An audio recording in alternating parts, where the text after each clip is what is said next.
Hi, and welcome to this live reading from Key to Tirumfall, the Tirumfall Trilogy, Book 3, by J. Drew Brumbaugh, and this is presented by Itsy Bitsy Book Bits. Prologue. 17 years have passed since Gant and Delphinia kidnapped Gwen, the child of prophecy, from the demon ruling in the city of Ferd, and brought her home to live with them. She's grown into a headstrong young woman with a propensity for magic, and now she wants to go out into the world and take her brother with her. Meanwhile, west of the Monolith Mountains, the rival demon overlords Gargash and Balgash continue to battle for possession of Isabella, whom they believe is the child of prophecy, but is actually a slave child that Pris switched with Gwen at birth. Isabella lives in Pogor after Gargash stole her from Balgash, who rules in Ferd. Balgash was furious and has mounted multiple armed attacks against Pogor, trying to regain custody of Isabella. So far, those efforts have failed. The struggle between demons is about to come to an end, and when the truth comes out, the forces of evil that reside in the west will reunite in their efforts to regain their prized child and kill everyone east of the mountains. Chapter 1. Gwen's raven hair glistened in the sunlight that filtered between the leaves of the magnificent treehouse she lived in. It was no ordinary treehouse. No, it was the massive enchanted oak they all called Sprout. The tree had such a powerful intrinsic bond with Gwen's mother, the woodland nymph Delphinia, that it configured its limbs, branches, and leaves into a comfortable home for the whole family. As Gwen had grown up living in the tree, she'd also bonded with Sprout, and the tree somehow knew when to tighten the weave of the branches that formed the walls to keep her warmer, or open windows to cool her and let her see out. The tree's behavior would have been supernatural, except that in a nymph's family, it all seemed normal. Standing near his sister, Seth recognized the mischievous gleam growing in his sister's dark eyes, knew she was up to something, but waited for her to explain. "We're going to find the tower at Tirumfall," she stated matter-of-factly, as if they could just walk there that very day. Seth hesitated, accustomed to his sister's tricks and pranks that often had him as the butt of the joke. There were plenty of legends about Tirumfall Tower. Most hinted that the ultimate secrets of wizardry were locked up inside. Other than the fact that the tower existed, little else was known. Seth had heard Gwen ask their Uncle Pris about the tower many times during her lessons in magic with him, but even he thought it was more rumor than fact, and that going there was a waste of time. Better, he suggested, she continue her studies, as she certainly had a knack for spellcasting, and the best way to improve was to practice. "Gwen, you're kidding, right?" he said when she failed to elaborate. "No, I'm not." The gleam in her eyes spread to a wicked grin. "You know I've dreamed of this my whole life." "Why now? Uncle Pris says you'll be one of the best wizards in the world." "Not one of the best. I want to be the best wizard ever," she said through pursed lips. "You will be. Just keep training with Uncle Pris." Gwen shook her head and turned away from the opening in the branches that she'd just been looking out. "You don't understand. Tirumfall had wizards that would put every mage in the world to shame. They knew things that were lost, things Uncle Pris can't teach me, that no one can teach me." "So you're determined to go?" Seth asked, but already knew Gwen didn't say something like this unless her mind was made up, and in that case he'd learned a long time ago there was nothing he could say to change her mind. "Yes, and I need to go now because last night I cast a spell looking for the key to Tirumfall." "And you found it?" Seth asked incredulously. "No, the spell didn't work that well, but the spell led me to someone who's seen it." "Who? Where?"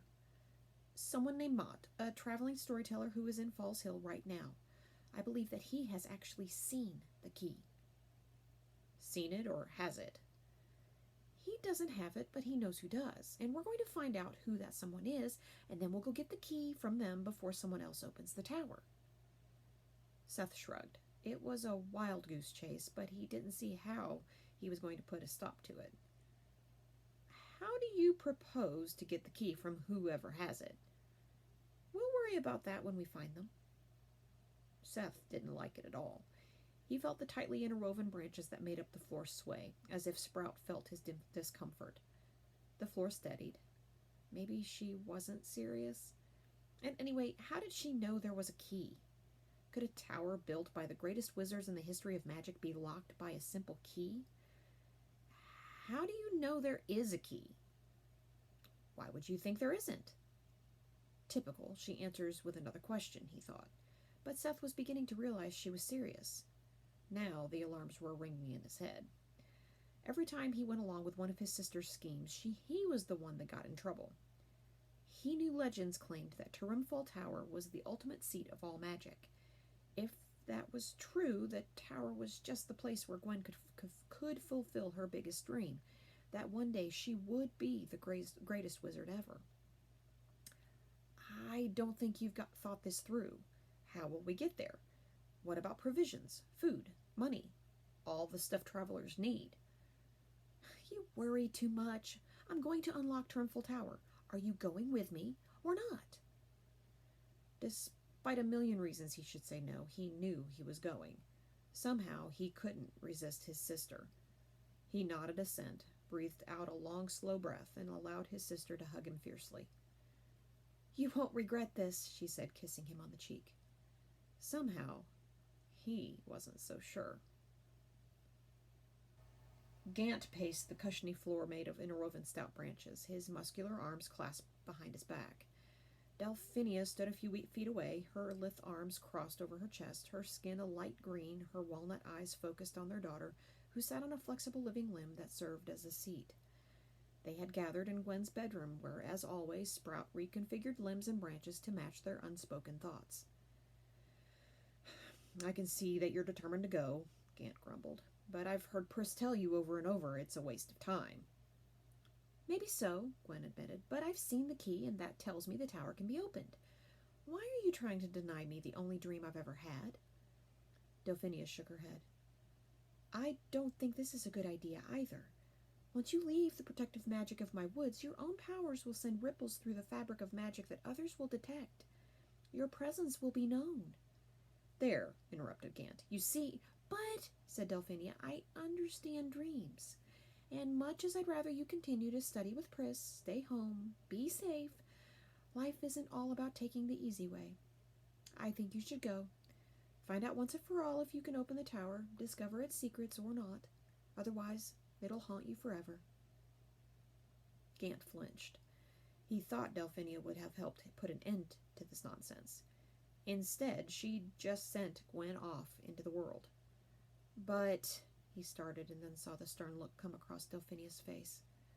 He shrugged. Okay, but your brother goes with you. Gwen smiled. Never intended anything else. Gant glanced at Delphinia, gave her a nod, and they both understood that there was one important question still to be discussed. She motioned for him to go on. Clearing his throat, he said, I think there's something we should tell you before you go. She sat up, expectantly anticipating what would come next. Dad never got this serious about anything, but right now the furrows above his eyes said this was not only serious, it was difficult for him. Delphinia began. Did you ever wonder why you were so much different than your brother? You mean why I don't have the green cast to my skin and hair like you and Seth? That, and why you don't have a nymph's ability to charm others, or communicate with the trees or forest animals, added Delphinia. Gwen looked at her father, read the anguish in his face, turned to her mother, who nervously licked her lips. How could Gwen soften this moment for the parents who'd been so good to her all her life? The parents she loved with all her heart. But this wasn't news. She wasn't blind, and she wasn't stupid. She looked straight at Gant. Am I your child only, then? He took in a breath. You are not our natural child, not mine or your mother's, he started, choking a moment on his own words. He paused, unable to go on right away. Eventually he added, though we've loved you as if you were ours. Then who are my mother and father? It's a long story, sighed Delphinia. Probably not worth telling because there's no way you can see them. Gwen thought about that for a moment. Why couldn't she see her birth parents? Were they dead? Why not? She finally asked. Because you were born west of the Monolith Mountains, said Gant. Realization came slowly. Nobody was born west of those mountains. Only evil lived there since the Western Kings had fallen, and that was long before she was born. It couldn't be true. It couldn't. Gant saw the shocked look on her face and continued. Even if you knew who your parents were, you can't cross the mountains. Gwen stood up, paced the short distance to the wall of branches, stopped and turned toward her parents. If I was born over there, how did I get here? It's complicated, said Gant. Delphinia put one arm around Gwen. As best we know, your mother had a demon for a lover, though not by her choice. You were to be the chosen one who would lead the demons against us. If the prophecy came true, it would have cast the world into darkness. We couldn't let it happen. Tears welled up in Gant's eyes, his face contorted with anguish. He wrapped his arms around both Gwen and Delphinia and hugged them fiercely. We swore we'd never tell you. Now that seems wrong. You need to know who you are before you go off into the world. Gwen's heart sank. Her guts churned. Sweat broke out on her forehead. How could this be happening? Somehow the comfort she always felt from her father's hugs was gone. The warmth turned cold. It was a chilling truth. It was almost too much, her parents not her parents, and all her life a lie. Suddenly she felt like she was standing in quicksand, sinking into oblivion. No. She needed to take her back her life, find solid ground. She would find Tirumfall Tower, and she would be the greatest wizard of all time. She would put her world back on solid ground.